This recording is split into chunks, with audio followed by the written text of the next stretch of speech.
My name is Rose Donahue, and we are filming at the Quantum Arc Media Studio in Las Vegas, Nevada. We're here for part 2 of the interview with the Dog and Pony Show. Today, we're speaking with John McClain and James Von Boldt. Thanks for joining me again, you guys. Awesome, or just thank you. staying where you're sitting. Haven't kicked us out yet. Haven't kicked you out yet. Not planning to anytime soon. Excellent. You're here for another 20 minutes. Well, we checked the continuity, so we made sure we wore the same clothes for part 2. Oh, yes. Thank you for being so conscientious. I didn't even wash my shirt. Isn't that convenient? Well, you don't smell too bad. Thanks. Yeah. Thanks. Keep up You the don't good smell work. too good. But not too bad either. It evens out. Yeah. Doesn't it? It's like a bypass. Cool. So, yes, like a bypass.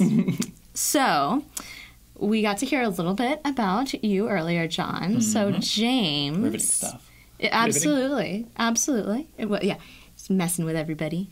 Now, so, James, I understand that you are a musician extraordinaire.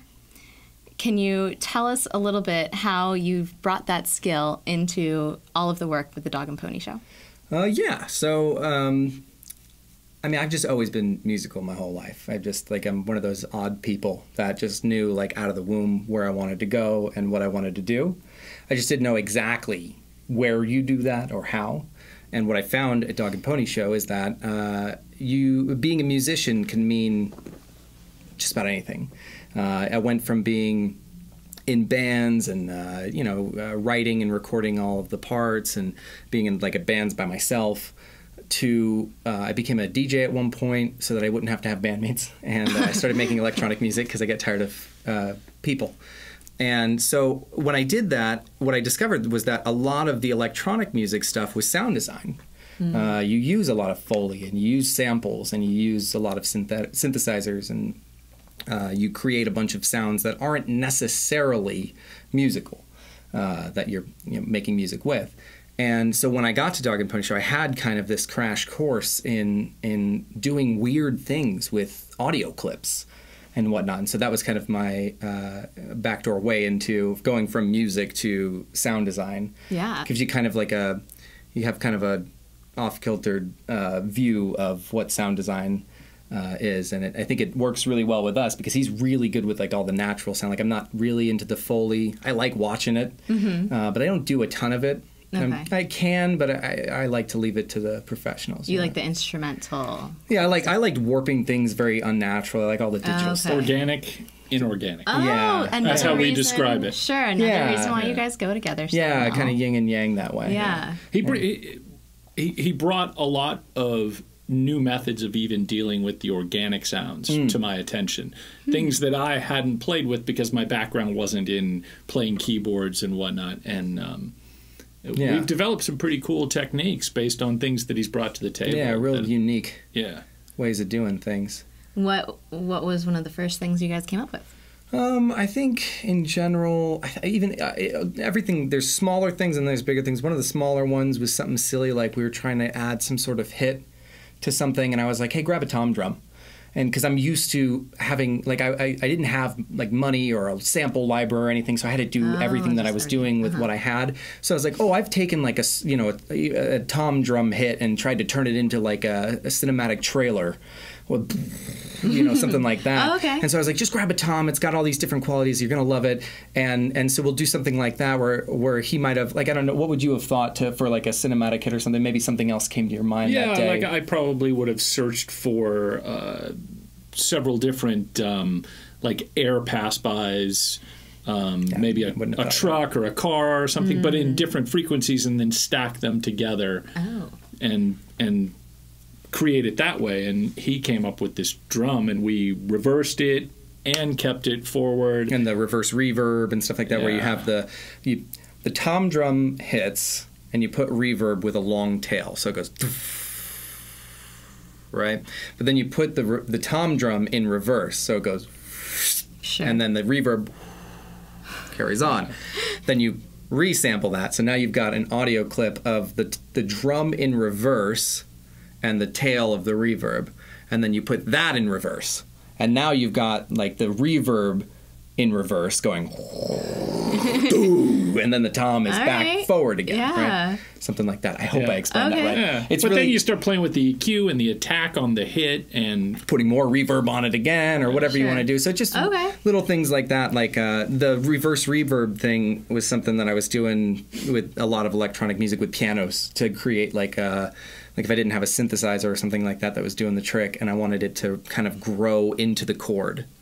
Right, I would do all kinds of stuff like that, and it's not none of the stuff that we teach each other for the most part. I think is not like it's not that it's not accessible. It's not that he couldn't have come to that conclusion. It's just again looking at it from a different perspective, where it's like, hey, yeah, in my music, I did this thing that John would do with the sound design, and it's like I would have probably done this a different way, but I tried it this way, and it sounds really cool, or maybe it gets me there faster, or there's just because there's really there's no wrong way to do it, and as my mentor would always say, there's more than one way to skin a cat. That guy. Yeah, like the reverse trick that he's talking about. I had used it in the past for dialogue, like if you want to make like a really ghostly sound or just make somebody's dialogue really creepy, it's a really great technique.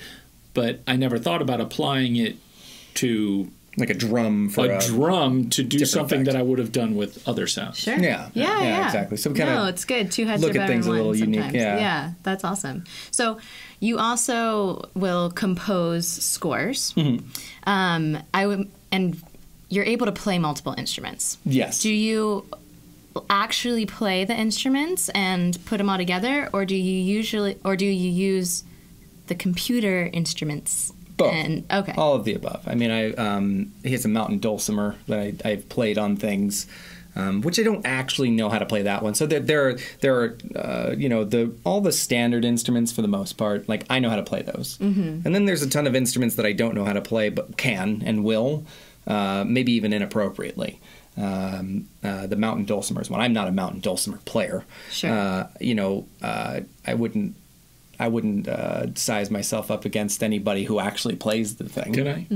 Yeah, so we were working on this project, and it was sort of this post-apocalyptic wasteland, but it had this very sort of Appalachian feel to it, if you will. Okay. And so I approached him with the music, and I said, I'm looking for something that hints at the fact that this is post-apocalypse, but still has, some sort of flavor of mountain music in it. And I said, and I have this, and I know you can do something. And he came up with the track that sounds menacingly Middle Eastern and mountain music Americana all at the same time. Cool. Yeah, it was really using that neat. thing. And so I just put it on my lap and started flicking it and plucking the strings, and then I think I was playing the chords like this. I don't know how people actually play them. Maybe they play it like this. Like, do you know? Do you know how anybody? Like, I don't think I've ever seen anybody play the chords and generally pick and strum. Oh, okay, so I had all right. So I was close. So your technique was on the right track. track. Yeah, I was on the right track. Close enough. But like weird things like that. So like I play the standard instruments: guitar, bass, drums, all that jazz. I do the instruments that aren't necessarily, I don't play them, but I will use them on tracks. And then I also do a lot of synthesizer work, messing with everything from analog to VSTs, digital, all that jazz. So cool. Just whatever it takes. Okay, I just awesome. like music. That's fantastic. We have a rule. Oh. And the rule is, if it sounds good, it's good. Oh, No. great. It doesn't matter if you're reasonable. not using it correctly. I was thinking of the other rule. Okay. Can't say that rule I here. won't inquire. Yeah, we'll say after. Okay. Okay, so maybe you guys answered my next question already of if it sounds good, it's good. I'm kind of curious from your guys' field and experience. My understanding is that the Bruno Mars song Uptown Funk was all of the music was entirely from computer generated. Do you think that there's any ethical question about creating music and not using instruments to do so? Doesn't bother me in the least. No. If it comes from within, it's valid. Yeah. Even whatever tools you use. Yeah. Is there joy in the music? Yeah. Right. Did you have fun doing it? Right. Do you feel great about the creation? Then who gives a crap what somebody else says? Yeah. Right? That's true. Yeah. Yeah. Yeah, that the important part is people's connection to it, right? If people are connecting with it, then who could tell them they're wrong? Right. Yeah. Right. It goes back to the discussion in part 1 of the podcast about intent. Right? Did it hit the audience correctly? Are they happy? Right. Yeah. Did it convey the emotion? Yeah. Right? And then the other side of that coin is, are you making a pant load of money off of it like he is? Then rock on with your bad self. Keep up the good work. Okay. Very cool. Yeah. Awesome. I have a general rule about art in general that if you make something with intention, it's art. Doesn't mean it's good art, but it's art. I mean, what else is there? And if it's good to you, then it's good. Sure. Yeah. Right? There's too many people out there tearing people down. That's for sure. Yeah. That's for sure. Yeah. It's who's got time for that? Yeah. Ain't nobody. Nobody. Ain't nobody. Yeah, we run into that, I've run into that in different projects I've worked on, video specific, where it is a creative project and someone's like, oh, it's not that great. It's like, oh, well, send me all the work you've done. Right. Like, how many songs have you produced? How many, so on, videos have you made, whatever. Yeah, so. and I think, it's really important if you're going to be a creative person to create things. And to like have them available, like for other people to hear. If it's just a hobby, then do whatever you want. But if you are looking to have a career in anything creative, I think one of the problems that I always faced was I used to be a real hardcore perfectionist. That that's not quite there, and I'm not going to put it out. I'm not going to put it out. I'm not going to publish this. I'm not going to do that. And then eventually, I realized that I just years later, people, I had kind of a reputation where people would say, "Hey, I heard you play a lot of instruments. Like, what do you got?" And it's like, nothing. I write music all the time, but I'm not online anywhere, or I would have something online, but it was for a specific thing or another thing, and there was just nothing to show for all the time I was spending on it. So then I decided I was gonna just start putting things out and just start doing it. Yeah. And same with the studio. We're just gonna start like creating more original content for ourselves and not just allowing the work that we do for other people kind of define us or pigeonhole us. A friend of mine asked me at one point if I was showing him all this cool stuff that I was doing for all of our different clients and stuff. And he's like, it was a friend of mine from high school. He's like, do you still make music, like regular stuff, like for you? Like, do you still? Yeah. And at the time I couldn't really say yeah. I was like, no, I guess I just kind of work. I'm just kind of making music like a gun for hire. Yeah. And so then I started my own. I have a couple of music projects now, but I started my band, The Night Stalker. I was gonna ask. I was like, you are in a band right now, though, right? Yeah. Okay, yeah, The Night Stalker. And cool. And it's pretty awesome. Yeah. And we keep talking about a collaborative thing that we want to call One Trick Pony. Yeah, we want to be kind of a punk band called One Trick Pony. Oh, you're starting another band. Yeah, but it'll be the two of us. Yeah. I fronted a pop punk band many, many moons ago. Uh-huh. And bitching. And I've suffered greatly from what he was just talking about, right? Okay. Perfectionism. Okay. So he's slowly but surely beating it out of me. It is, yes. Yeah, I fronted them, sang, played guitar, right? Poorly played guitar, played harmonica. Yeah. I saw a picture of you playing harmonica. Yeah, that's my instrument. Is that your instrument of choice? I'm fascinated by the harmonica. It seems so cool. I love it. And it seems fun. How did you start playing? How did I start playing? I think I just wanted to. Wasn't it? Might have been jail. Might have been driving them doggies across the plains. Right.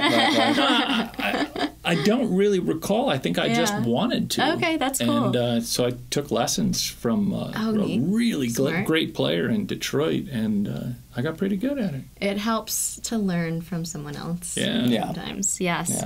Yeah. Are there sounds that you use a harmonica for that I would not expect a harmonica to be used for? Yeah, I can't remember what they are, though. Okay. We've definitely done that. We have. Yeah. Years and years ago, a guy hired me to... he was doing a piece of custom music for an appliance store. And, like a Best Buy or whatever.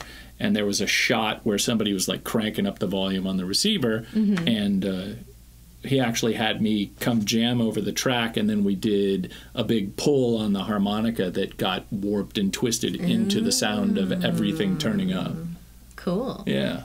Yeah, we've done. I wish I could remember now too. We have used it a few times. We've used it for horns, traffic horns. Oh, I know we've done that. I almost want to say that's really obvious, The Rake. Though. We did a little horror short called The Rake. Yeah.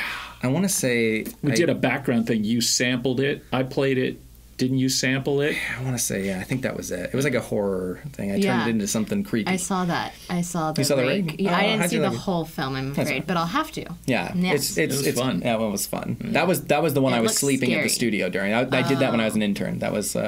You were able to sleep alone in a... Oh, yeah. I'm a big horror movie fan. My band, The Night Stalker, that's all we write songs about. Yeah, we're just horror all day. How'd you get into the horror genre? My father showed me movies he shouldn't have when I was a child. Okay. It just warped and demented my mind. I have a similar friend. Yeah, I was trying to explain that to my wife last night, actually. I was like, Snake Plissken was my hero growing up from Escape from New York. Snake Plissken was cool. Yeah, he was, but, I mean, there's got to be an age cap on that probably, right? Like that movie? No, I don't think so either. I hope she's ready for that. If you enjoy it, right? Let it. It must be good if it's good. Yeah. If it sounds good, it is good, and that movie sounds amazing. I love the sound of Escape from New York. I have the record actually. I have a whole book on sound design by the guy who did the sound design for that film. John Carpenter? No, John Carpenter was the director. The guy who did the sound design. I can't recall his name off the top of my head, but pretty fascinating book because he goes into. I mean, that's what it's about. Is like his not his technique so much as his just his approach to the field and his thoughts about it in a more esoteric sense. It's really cool. I mean, I think it's really cool. Yeah, bring that in. I'd read that. Okay, yeah, nice. I'd buy that for $1. Cut. That's it. Show's over. Jokes. All the jokes. So that must be fun that you guys can trade records and books and just have a little library. Yeah, I was never a huge horror fan. Okay. And he keeps throwing stuff at me, and I keep finding out I like it. Oh, look at that. The metal stuff. Yeah, heavy metal. Yeah. And, it's these guys doing it. I can't do it. I'm like, I'll never like that music. And so I was cleaning out my my outdoor gear closet one day, and so I put it on, and I was like, hey, this is really good. Yeah. Getting into it? Yeah. Especially for lifting. Getting swole. Yeah. Yeah. Tons of fun. I saw an interesting article about the film A Quiet Place and the way that sound played and didn't play, but kind of still did, even though it was silent, and silent is a type of sound. I don't want to talk about it. I haven't seen it yet. I'm very sad. Fair enough. I missed it in theaters, and now I'm just dragging my feet. But they made great use of silence. Yeah. And silence is completely underrated.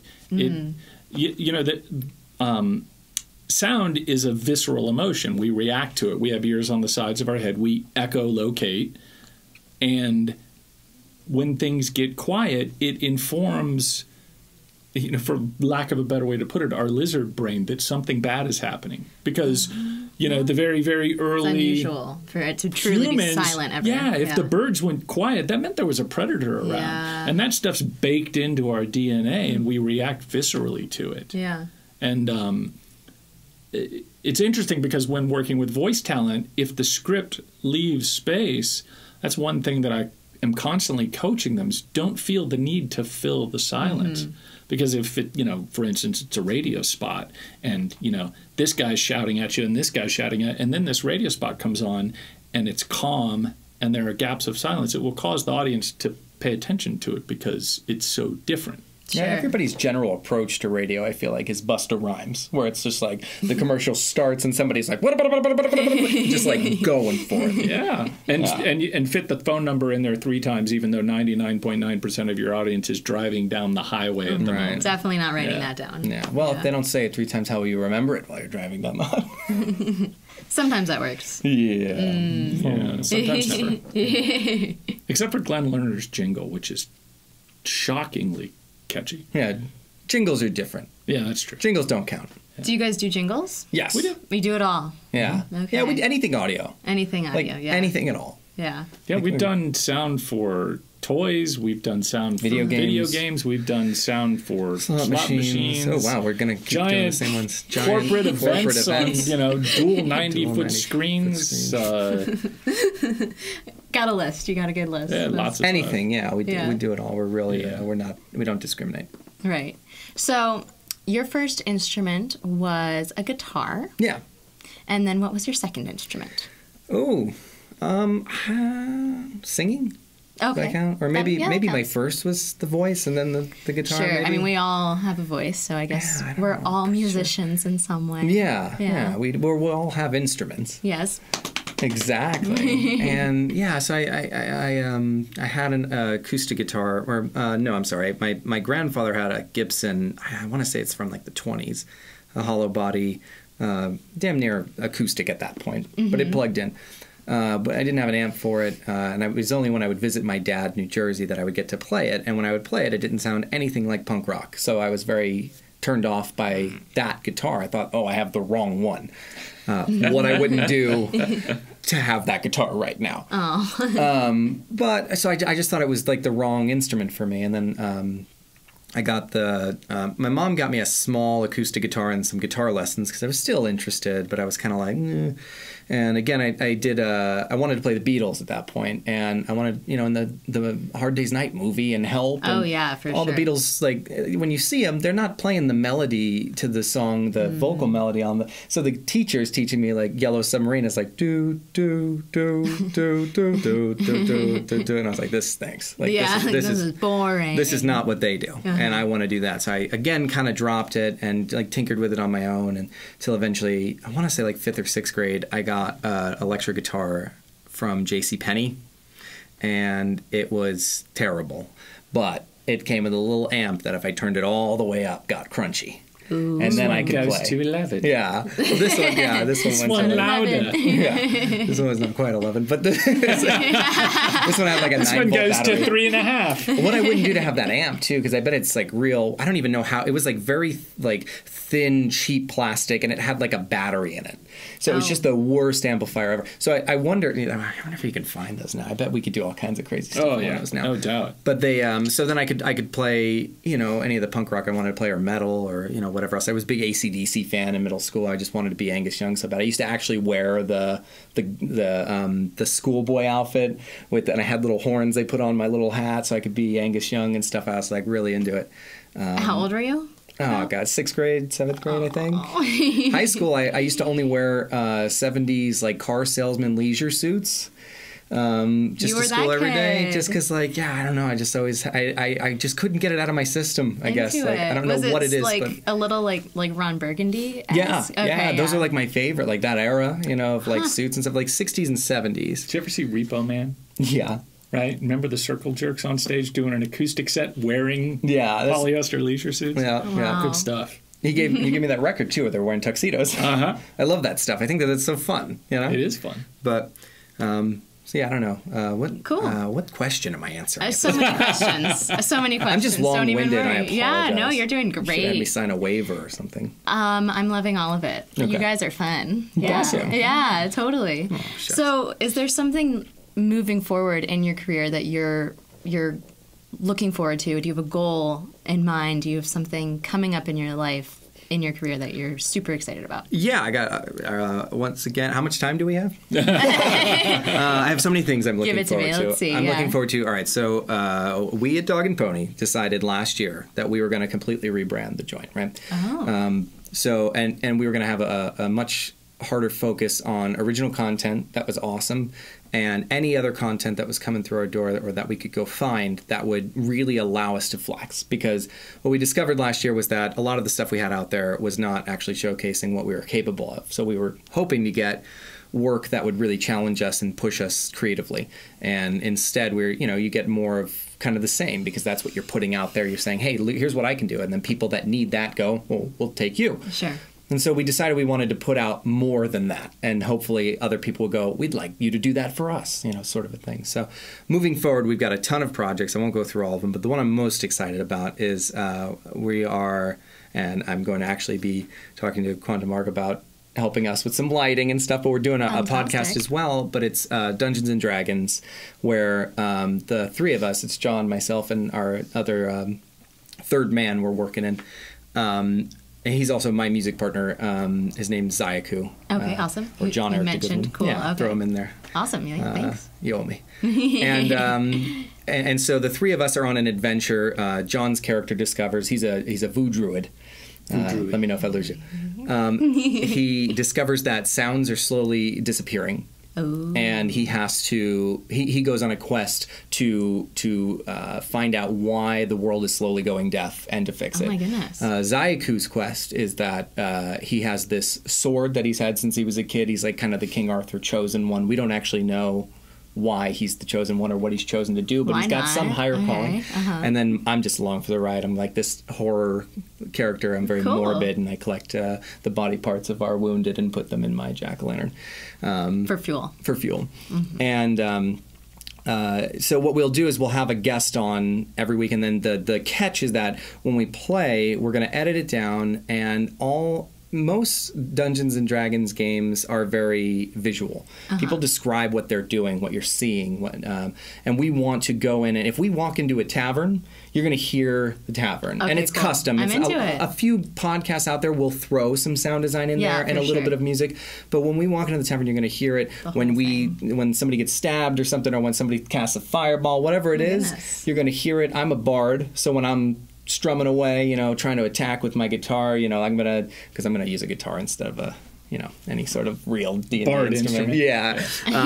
So you'll hear all of that, and I think it'll be a unique experience. It'll be on YouTube as well as a podcast, but it'll be all custom scored. We're going to treat it like a movie. We're going to try to produce it as if we were producing audio podcast. Yes. Yeah. Cool. 100%. Yes, it's funny you used the word immersive, because we're even toying with the idea of using some binaural sound for the atmosphere so that it's a full 360 if you're listening on headphones, for instance. Cool. Yeah. Okay, so do you guys have a name yet? D&D with D&P. All right. We are nothing if not deeply creative in our names. Yeah. All right. Super easy. Love it. Love it. Yeah. Okay, so we'll have to check it out. I'm looking forward to it. The Night Stalker 3 is coming out in October sometime. I've been very busy. I always shoot for October 1st, but sometimes it happens. It pushes. As long as you're in like Halloween month. That's what I'm trying for. Yeah, it's just fine. It's my favorite. It's kind of always in Halloween month. That's the truth. Nothing wrong with that. Yeah. Cool. No, not at all. Yeah. Anything else that I should hear from you guys, or you guys would like to share before we wrap up? I think just. We're having fun. We're having a blast. Fun. Living life. Paris. That's good. To do cool audio stuff. That's all we want to do for you. That's a good message. Yeah. Cool. Well, thank you guys so much for joining me today. Thanks for having us. It was fun. My pleasure.